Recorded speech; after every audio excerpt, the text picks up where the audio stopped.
Look at this piece of paper. Just really look at it. $8.10. For a cup of bean water and a splash of soy milk, served to me by a barista who looked incredibly annoyed that I had the audacity to exist in their general vicinity. I'm not a mathematician, but I know when I'm being actively robbed in broad daylight. In San Francisco, this is considered a screaming bargain. In London, it's just a standard Tuesday morning. In New York, it's basically considered a charitable donation. And to top it off, they gave me a paper straw that dissolved into sad, soggy cardboard before I even made it to my car. We're constantly told by financial gurus to budget better, to cut out the avocado toast, to cancel Netflix, to save every penny so that maybe, just maybe, when you're 75 years old, you can finally afford to go on a 2-week cruise to the Bahamas. They lied to you. You don't need to save more. You don't need to hustle harder. You need to leave. Welcome to Chiang Mai, Thailand, the undisputed, unofficial, heavily caffeinated capital of the rich for cheap movement. And right now, there are over 50,000 digital nomads, expats, and retirees sitting in this valley who have figured out the ultimate cheat code to human existence. They aren't all crypto millionaires. They aren't all tech bros running dropshipping empires from a laptop. They are just regular people. They are freelance graphic designers, remote accountants, fitness coaches, and 65-year-old retirees who realized they could trade a life of scraping by in the freezing cold for a life of absolute, undeniable luxury in the tropics. I'm going to show you exactly how you can live like absolute royalty here for $50 a day. I'm talking about a luxury apartment with a rooftop pool, world-class food 3 times a day, high-speed internet that puts Silicon Valley to shame, and enough money left over to get a 1-hour massage every single day of the week. So here we go, Chiang Mai, Thailand. Now let's start with the big one, accommodation. Let's be honest, in most major Western cities, $50 doesn't get you a hotel room. It barely gets you a shared bunk in a hostel that smells like damp laundry, stale beer, and profound regret. If you want to rent a real apartment back home, they want your blood type, your firstborn child, 3 months rent in advance, and a credit score that proves you've never made a single mistake in your entire life. But here, welcome to the digital nomad Disneyland.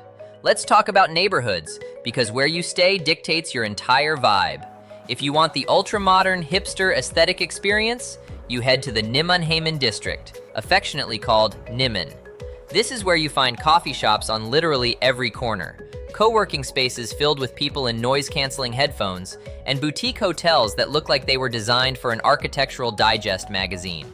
You can get a private room here with a king bed, air conditioning that actually frosts the windows, and a pristine pool downstairs for $22 a night. $22! That is the price of a sad airport sandwich and a bottle of water in Heathrow. But let's say you want to stay longer. Let's say you're tired of living out of a suitcase. If you sign a 1-month or 3-month lease, which, by the way, takes about 10 minutes and a passport copy, 0 credit check required, you can get a luxury condo in Nimman for around $400 to $500 a month. That includes a gym, a sauna, a rooftop garden, and a security guard who salutes you every time you walk in. I have spent more than $500 on a single parking ticket and a towing fee back home. Now, if you want the real bang for your buck, the kind of prices that make your bank account weep tears of joy, you go to Santitham or Jed Yad. These are the neighborhoods right next to Nimman. It's a little more local, it's highly walkable, and it is dirt cheap. You can find a modern, fully furnished studio with a balcony for $250 a month. Fast fiber optic Wi-Fi is usually included or costs about $15 a month.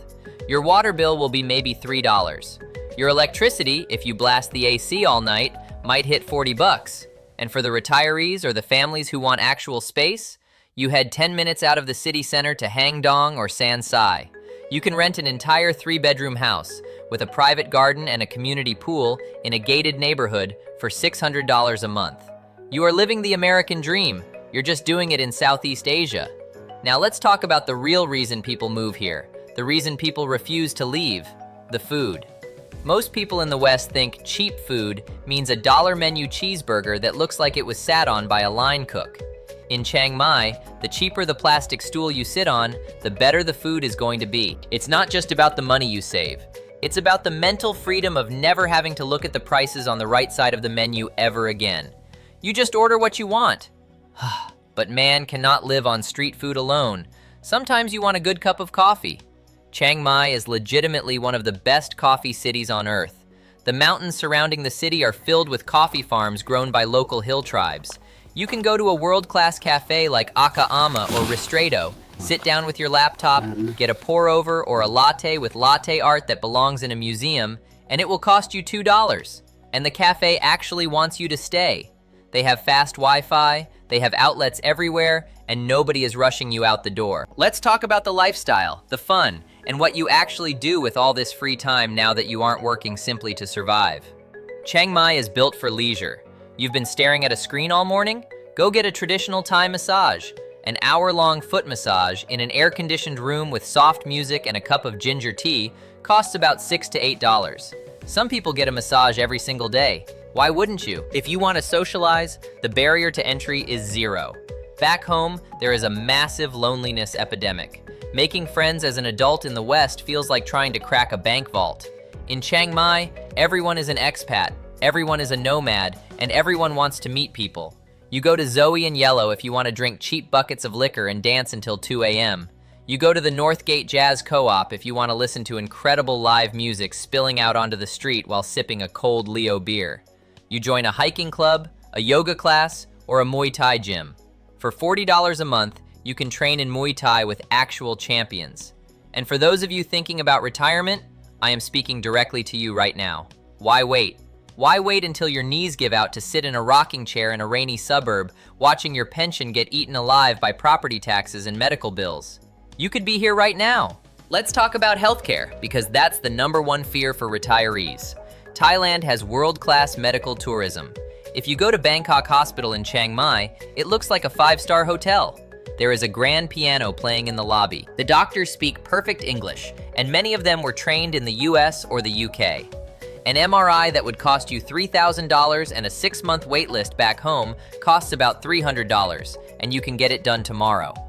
A full dental cleaning by a highly qualified dentist costs $30. A routine doctor's visit? $15. You can afford to be healthy here. But I promised you I wouldn't just sell you a fake Instagram-filtered dream. I have to give you the reality check, the dark side, the catch that almost nobody talks about when they are selling you courses on how to be a digital nomad. It is called the Smoky season, or officially, PM 2.5 pollution. From roughly late February through April, farmers all across northern Thailand and neighboring countries burn their crop fields to clear them for the next planting season. It's an agricultural practice that has been happening for generations. But because Chiang Mai sits in a valley surrounded by mountains, all of that smoke gets trapped. The Air Quality Index, or AQI, goes from a pristine 20 to a catastrophic 200, 300, sometimes 400 plus. It goes from tropical paradise to dystopian apocalyptic nightmare practically overnight. You cannot see the mountains. The sky turns a hazy, sickly orange-gray. If you go outside without an N95 mask, your eyes will sting, your throat will burn, and you will wake up coughing. It is brutal, and it is genuinely hazardous to your health. If you are a tourist who books a cheap 2-week vacation to Chiang Mai in March without doing your research, your trip will be completely ruined. You will spend the entire time sitting inside a shopping mall looking at air purifiers. Do not come here in March. But if you are living the arbitrary life, the executive nomad lifestyle, you use this to your advantage. The smart move is to spend November to January here. This is the cool season. The mornings are crisp, the days are sunny and 25 degrees Celsius. You can ride a scooter up into the mountains without breaking a sweat, and the city is absolutely magical. Then, when the smoke rolls in around late February, you pivot. You pack your bag. You take a cheap $30 flight down to the Thai islands like Koh Samui or Phuket, or you cross the border and spend 2 months in Da Nang, Vietnam, or Bali, Indonesia. That is the entire point of this lifestyle. You are not a tree. You do not have roots. You move when the conditions no longer serve you. Let's wrap up with some absolute street-smart practicalities for 2026, because the rules of the game are always changing. First, transportation.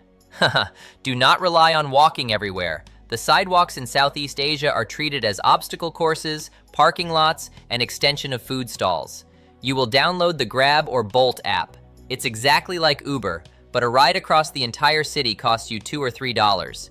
If you want to take the local red trucks called Songthaews, the standard local price is 30 baht, which is less than $1.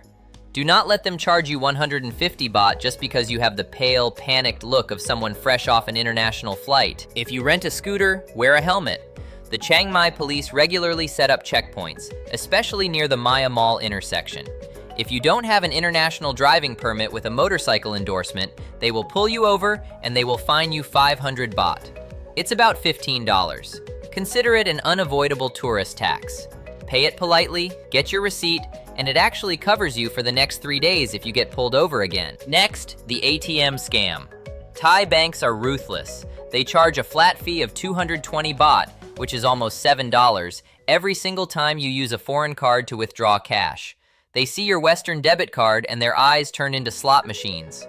To beat this, you bring a travel card like Wise or Revolut to get the real exchange rate, and you always take out the absolute maximum amount the machine will give you, usually 20,000 or 30,000 baht at a time. Alternatively, you can go physically inside a Bangkok bank branch with your passport and do a withdrawal at the teller window to bypass the fee entirely. It takes an extra 10 minutes, but saving $7 pays for your entire dinner and a beer. Finally, visas. The landscape has changed massively for the better.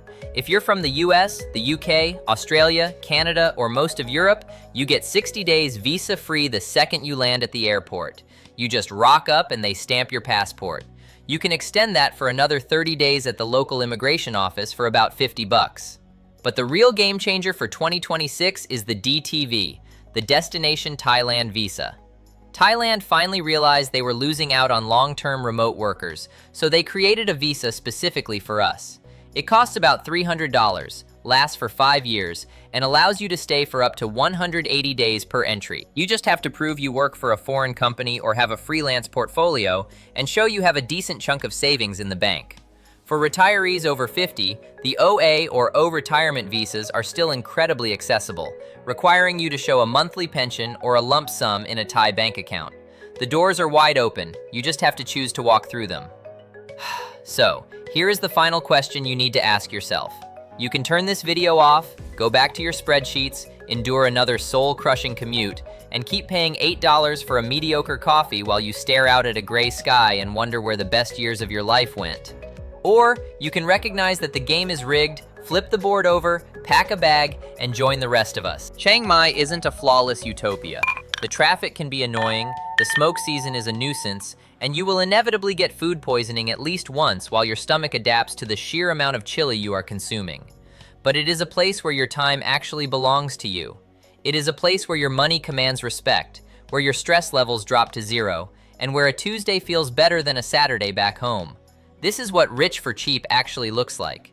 It's not a pipe dream sold by a scammer on Instagram, it's a mathematical reality, and it's just one economy class flight away. Next week, we are heading to a place that makes Thailand look expensive.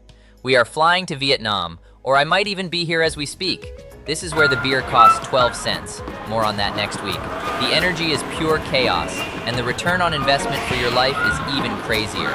Hit subscribe so you don't get left behind. Stop playing on hard mode. I'll see you in the next one.